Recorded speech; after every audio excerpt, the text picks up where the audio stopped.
Shalom, selamat malam warga KPK Kasih serta sukacita yang berbahagia. Bersyukur pada malam hari ini kembali kita bisa berjumpa kembali untuk belajar firman Tuhan. Namun sebelumnya kita akan berdoa dulu, mohon bimbingan Tuhan.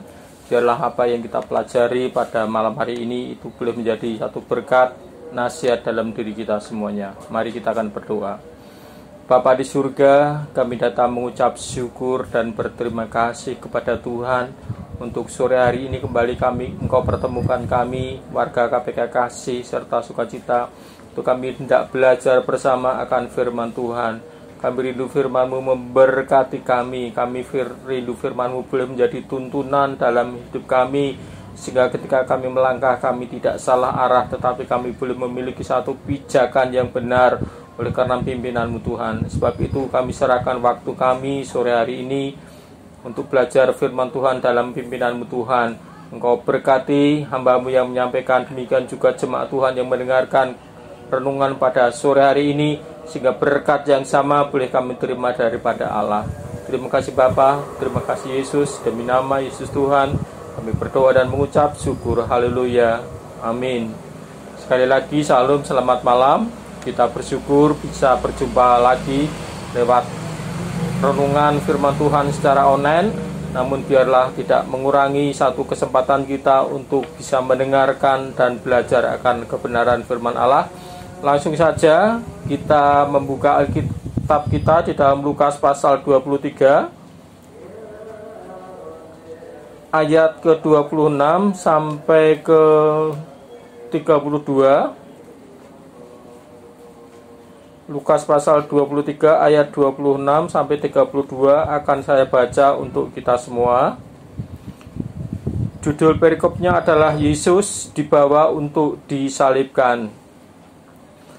Ketika mereka membawa Yesus, mereka menahan seorang yang bernama Simon dari Kirene yang baru datang dari luar kota, lalu diletakkan salib itu di atas bahunya supaya dipikulnya sambil mengikuti Yesus.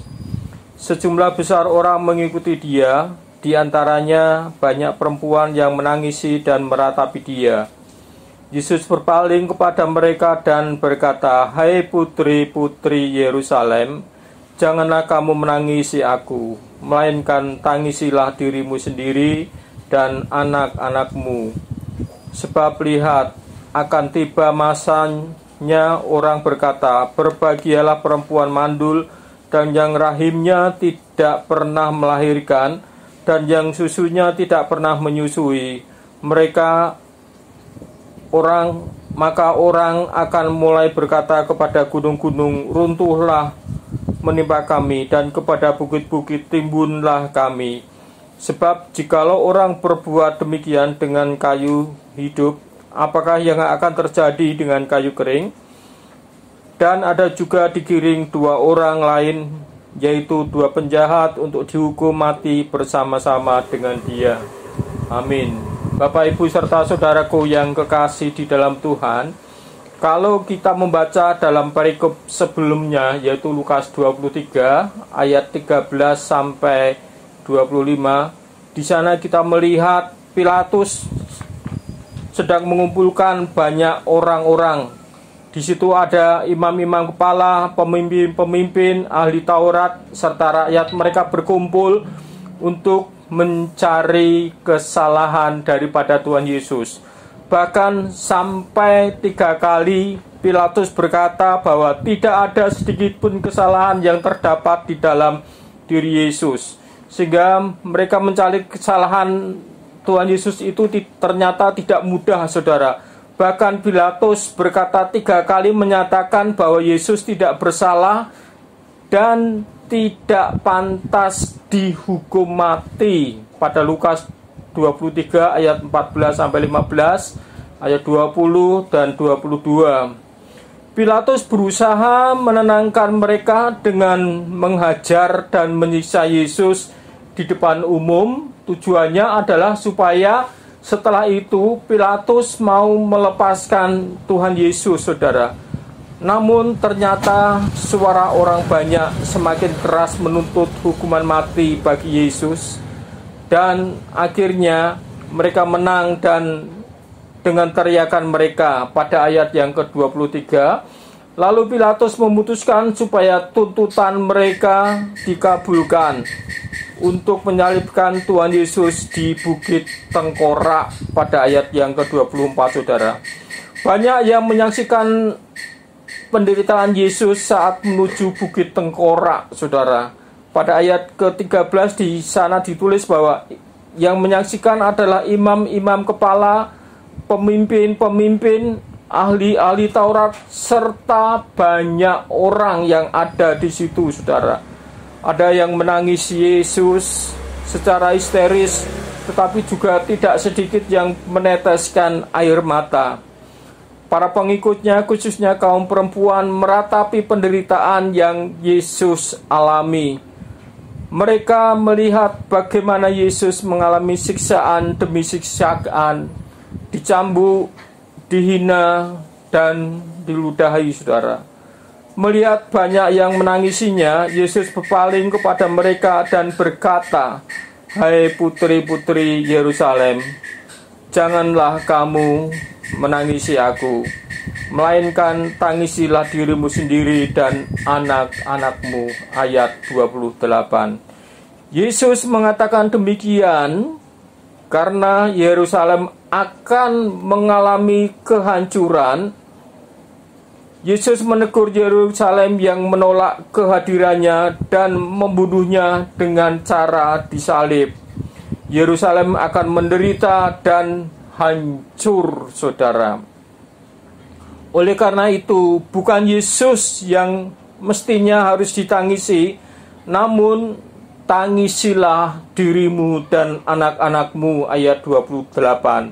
Yang artinya adalah tangisilah semua perbuatan dosa yang dilakukan, dosa yang diperbuat oleh dirimu sendiri, dosa yang dilakukan oleh anak cucu, dosa yang disepakati komunitas rakyat pada saat itu, dan dosa seluruh manusia di dunia ini.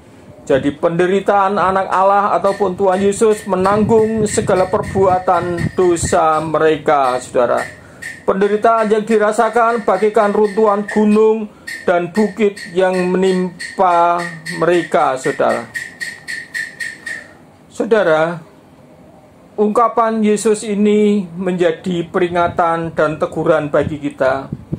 Gambaran Yerusalem yang hancur adalah diri kita yang berdosa.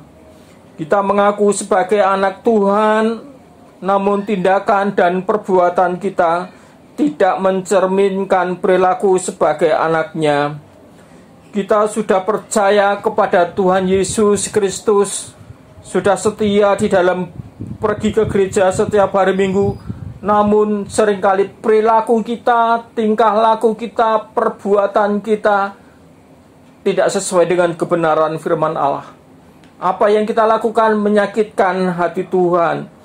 Seharusnya yang Yesus alami menjadi pertobatan bagi kita. Pertobatan yang menyadarkan bahwa mereka yang hidup jauh dari kehendak Tuhan akan lebih menderita, saudara. Sadarlah bahwa kita yang harus menjalani via dolorosa ataupun jalan penderitaan itu, kita yang harusnya mendapatkan kutukan, kita yang mestinya harus mendapatkan hukuman karena dosa kita, karena pelanggaran kita.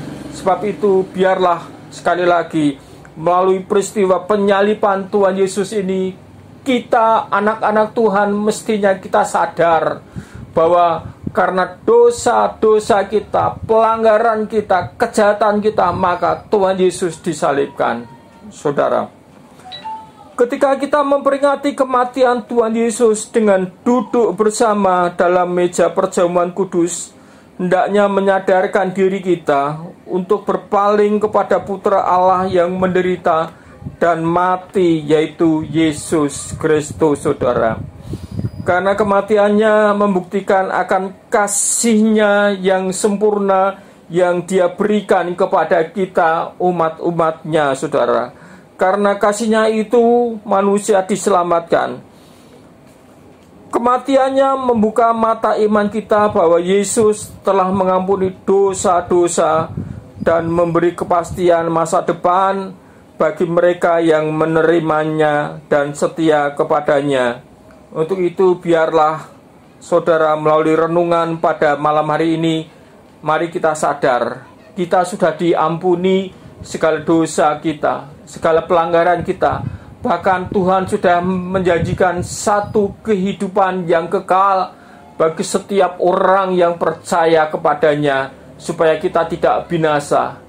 Tapi biarlah kita akan jaga terus keselamatan yang Tuhan sudah berikan dalam diri kita. Kita terus taat, kita terus setia kepada Tuhan Yesus, karena Dia sudah rela mati menebus kita dan menyelamatkan kita. Saudara, demikianlah firman Tuhan yang bisa saya bagikan kepada kita sekalian. Biarlah renungan pada malam hari ini mengingatkan, sekali lagi mengingatkan kita betapa berharganya pengorbanan Allah, pengorbanan Tuhan Yesus di atas bukit Golgota, yang tentunya harus menyadarkan kita sebagai umat manusia yang dulu kita berdosa, tetapi sekarang kita menjadi milik Allah, sudah ditebus dengan harga yang mahal. Sebab itu mari kita akan hati-hati menyikapi kehidupan ini terhadap dosa, terhadap kejahatan. Dosa itu enak, saudara, menggiurkan. Itu sebabnya banyak orang yang jatuh bangun di dalam dosa. Tapi kita sebagai anak-anak Allah, mestinya kita harus sadar, peka, bahwa dosa itu satu saat mengincar kita, mengintip kita, untuk sedapat mungkin kita jatuh ke dalam lubang yang sama, ke dalam dosa yang sama. Tetapi biarlah kita sudah hidup dipimpin oleh Roh Allah. Kita mau menurut Roh Allah, saudara. Kita sudah tidak lagi menjadi hamba dosa, hamba kedagingan. Sebab itu kita tinggalkan hidup lama kita, hidup manusia lama kita tinggalkan, dan memulai hidup baru bersama-sama dengan Tuhan. Memakai satu karakter baru, ialah hidup bersama-sama dengan Tuhan Yesus, saudara. Manusia lama kita, mari kita tinggalkan. Kita akan memakai manusia baru kita, hidup di dalam Tuhan. Meskipun banyak tantangan, meskipun banyak rintangan, yuk mari kita akan tetap terus berjuang, menjaga iman kita agar tidak kembali kepada jalan dunia, jalan lama yang menyesatkan kehidupan kita. Amin. Mari kita akan berdoa. Tuhan Yesus, terima kasih untuk renungan singkat yang boleh kami dengar pada malam hari ini, boleh mengingatkan akan kehidupan kami. Engkau sudah rela mati, menderita di atas bukit Golgota, dihina, disiksa, dianiaya, karena Engkau mengasihi kami. Sebab itu Tuhan, ajar kepada kami untuk kami sadar tentang apa yang kami lakukan, apa yang kami perbuat, dosa-dosa kami, kesalahan kami. Tuhan sudah tebus di bukit Golgota. Engkau sudah rela mati bagi kami, menebus dan menyelamatkan kami. Sebab itu biarlah renungan pada malam hari ini itu boleh tersirat dalam hati kami, untuk selalu setiap saat kami boleh mengenang peristiwa yang membuat hidup kami berharga di hadapan Allah. Terima kasih Tuhan, terima kasih Yesus. Engkau memberkati setiap kami yang mendengar firman Tuhan pada malam hari ini, dan meteraikan dalam hati kami, sehingga kami selalu mengenal akan kasih-Mu yang sudah Engkau berikan bagi kami ketika Engkau sudah mati di atas bukit Golgota. Terima kasih Bapa, terima kasih Yesus. Demi nama Yesus Tuhan kami berdoa dan mengucap syukur. Haleluya. Amin.